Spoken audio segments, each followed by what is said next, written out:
Welcome back to my channel. आज की video में हम समझने वाले हैं types of organisational structures. Organisational structures दो टाइप के होते हैं, फंक्शनल स्ट्रक्चर और डिविजनल स्ट्रक्चर। तो पिछली वीडियो में फंक्शनल स्ट्रक्चर क्या होता है हम कवर कर चुके हैं। इस वीडियो में हम फोकस करने वाले हैं डिविजनल स्ट्रक्चर पर विथ एग्जाम्पल्स के साथ समझेंगे। तो वीडियो को स्किप बिल्कुल भी मत करना, और अगर अभी तक आपने प्रीवियस वीडियो नहीं देखी तो आप जाके देख सकते हैं। तो हम स्टार्ट करते हैं। डिविजनल ऑर्गेनाइजेशन स्ट्रक्चर क्या होता है, जहाँ पे कंपनी डिविजन्स में डिवाइड करती है अपना स्ट्रक्चर, और हर एक डिवीजन एक स्पेसिफिक प्रोडक्ट लाइन पे फोकस करता है या फिर कोई सी स्पेसिफिक कैटेगरी। तो मल्टीपल डिविजन्स में कंपनी डिवाइड होती है और हर एक डिवीजन इंडिपेंडेंटली काम करता है। तो इसे हम एक एग्जाम्पल के साथ समझते हैं। फॉर एग्जाम्पल, ये कंपनी है। ये कंपनी बहुत सारे प्रोडक्ट्स मैन्युफैक्चर करती है और इसके बहुत सारे डिविजन्स है। इसके डिवीजन कौन कौन से हैं? कॉस्मेटिक डिवीजन, क्लोथिंग डिवीजन और food products division. Cosmetic division में सब कुछ आ जाएगा, फेस क्रीम, शैम्पू, लोशन, जो भी वो मैन्युफैक्चर करती है। क्लोथिंग डिवीजन में शर्ट, जीन्स, जैकेट सब कुछ आ जाएगा। और फूड प्रोडक्ट्स में जो भी वो मैन्युफैक्चर करती है, फॉर एग्जाम्पल चिप्स, सॉसेस और फ्रोजन मील्स। तो ये सेपरेट डिवीजन हो गए, और इन सेपरेट डिविजन्स के अंदर अलग अलग डिपार्टमेंट्स हैं, जैसे production department, marketing department, finance department और एचआर डिपार्टमेंट। तो कंपनी ने अपना जो स्ट्रक्चर है वो डिविजन्स के हिसाब से डिवाइड किया है, और हर एक डिवीजन एक स्पेसिफिक प्रोडक्ट लाइन में फोकस करता है, जैसे कॉस्मेटिक्स, क्लोथिंग, फूड प्रोडक्ट्स।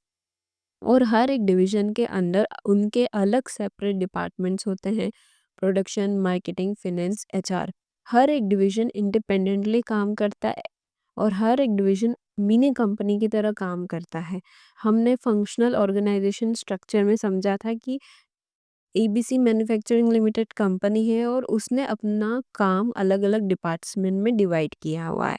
उसने अपना काम डिविजन्स के हिसाब से डिवाइड नहीं किया है, किसी पर्टिकुलर प्रोडक्ट लाइन या कैटेगरी के हिसाब से डिवाइड नहीं किया, डायरेक्टली सारे डिविजन्स को छोड़कर डिपार्टमेंट में डिवाइड किया है, जैसे production department, marketing, finance, purchase, HR department. लेकिन डिविजनल ऑर्गेनाइजेशन स्ट्रक्चर में डिविजन के हिसाब से सब कुछ डिवाइडेड है, और ये जो डिपार्टमेंट्स है वो अलग अलग प्रोडक्ट लाइन के हैं, और ये सेपरेटली काम करते हैं, एज अ होल नहीं करते हैं। तो ये है डिविजनल ऑर्गेनाइजेशनल स्ट्रक्चर। इसमें हर एक डिवीजन का एक मैनेजर होता है, एक हेड होता है। फॉर एग्जांपल, कॉस्मेटिक डिवीजन का कॉस्मेटिक डिविजनल मैनेजर होगा, जो कि रिस्पॉन्सिबल होगा कॉस्मेटिक डिवीजन की परफॉर्मेंस, प्रॉफिट, डिसीजन मेकिंग सबके लिए। तो अब हम डिटेल में समझते हैं कि डिविजनल स्ट्रक्चर क्या होता है। A divisional structure in an organizational setup where the company is divided into independent divisions, and each division focuses on a specific product line or category. जो डिविजन्स है सारे वो इंडिपेंडेंट है, क्योंकि वो डिवीजन खुद का ही काम देख रहे हैं, खुद का प्रोडक्शन, सेल्स, परचेस, एचआर सब कुछ। तो ये इंडिपेंडेंटली काम कर रहे हैं, एज अ मिनी कंपनी भी बोल सकते हैं हम। और ये जो डिविजनल स्ट्रक्चर है वो कौन सी कंपनी में सूटेबल है? जो कंपनी मल्टीपल प्रोडक्ट्स मैन्युफैक्चर करती है, मल्टीपल प्रोडक्ट लाइन है जिस कंपनी की, वहाँ पे ये स्ट्रक्चर सूटेबल है। It is most useful for large companies that make multiple products. Each division works like a mini company with its own departments, production, marketing, finance, HR, etc. Every division has a divisional manager who is responsible for performance, profits and decision making. अब हम समझते हैं advantages and disadvantages of divisional structure. सबसे पहले हम देखेंगे advantages. तो पहला एडवांटेज है product specialisation and skill development. Managers develop deep knowledge of one product line, preparing them for higher roles. Manager को एक प्रोडक्ट लाइन का या एक डिवीजन का डीप नॉलेज हो जाता है, और उसकी स्किल भी इंक्रीज हो जाती है, क्योंकि उसको सब चीज़ का एक्सपीरियंस हो जाता है। क्योंकि एक डिवीजन में मल्टीपल डिपार्टमेंट्स है, जैसे प्रोडक्शन डिपार्टमेंट हो गया, एचआर डिपार्टमेंट हो गया, मार्केटिंग डिपार्टमेंट हो गया, सेल्स डिपार्टमेंट हो गया, सब सारे डिपार्टमेंट्स का एक्सपीरियंस उसे मिल जाता है। This is because he gains experience in all functions related to a particular product.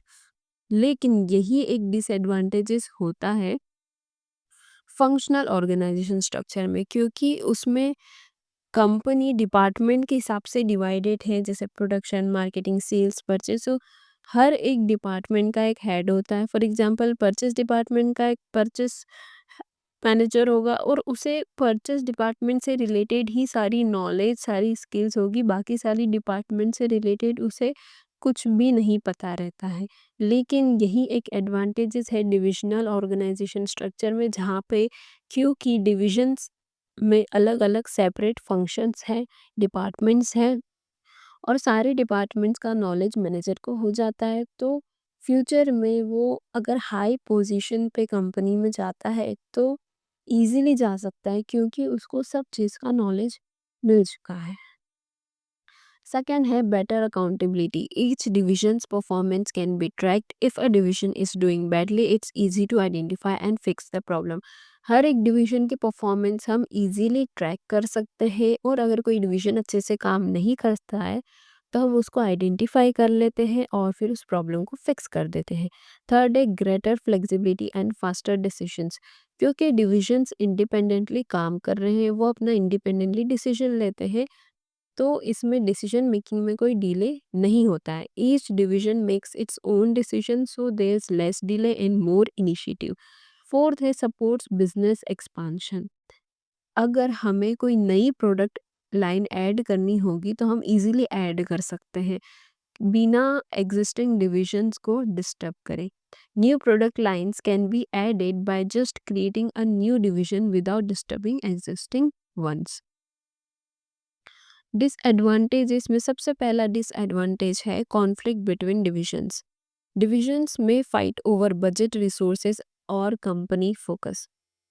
अगर कंपनी किसी एक डिवीजन पर ज़्यादा फोकस कर रही है तो दूसरे डिवीजन पे वो नहीं कर पा रही है, तो यहाँ पे भी कॉन्फ्लिक्ट हो सकती है। और अगर कंपनी ने ज़्यादा बजट अलॉट किया है कॉस्मेटिक डिवीजन को, और फूड प्रोडक्ट वाला डिवीजन है उसको कम बजट अलॉट किया, तो यहाँ पर भी कॉन्फ्लिक्ट हो सकती है डिविजन्स के बीच में। या फिर रिसोर्सेज ज़्यादा अलोकेट किए हैं कॉस्मेटिक डिवीजन को और फूड प्रोडक्ट डिवीजन को रिसोर्सेज कम अलोकेट किए, तो इससे भी क्या हो सकती है, कॉन्फ्लिक्ट हो सकती है। तो डिविजन्स के बीच में कॉन्फ्लिक्ट हो सकती है। सेकेंड है duplication of efforts and higher cost. Each division has its own departments which can lead to repetition and increased expenses. क्योंकि हर एक डिवीजन के उसके अलग अलग डिपार्टमेंट है। कॉस्मेटिक डिवीजन के उसके अलग डिपार्टमेंट है, sales department, purchase department, marketing department, production department. तो हर एक डिपार्टमेंट के अलग अलग एक्सपेंसेस भी होंगे।